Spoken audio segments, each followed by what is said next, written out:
Nagita Slavina tampil anggun kenakan hijab saat manasik haji banjir pujian. Bakal berangkat haji tahun 2023 ini, sederet persiapan dilakukan presenter Raffi Ahmad dan istrinya, Nagita Slavina alias Gigi.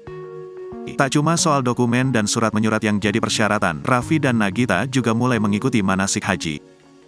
Ada hal yang cukup menarik saat mereka mengikuti manasik. Ibu Rafatар dan Rayanza alias Cipung nampak cantik mengenakan hijab. Raffi Ahmad mengaku bahwa sebenarnya tahun lalu dirinya sudah berniat untuk naik haji, tetapi gagal. Bahkan, rencana Raffi Ahmad untuk naik haji pun sudah sejak 5 tahun terakhir, tetapi selalu batal. Raffi pun mengatakan, selama ini dirinya kerap menjalankan ibadah umrah tanpa keluar biaya. Hal ini juga dirasakan oleh suami Nagita Slavina tersebut yang juga tak mengeluarkan uang untuk naik haji. Dalam kesempatan tersebut, Nagita memperlihatkan dirinya yang tampak anggun mengenakan hijab setelah melakukan manasik haji. Ia berharap agar naik haji tahun ini yang mereka siapkan dapat berjalan lancar.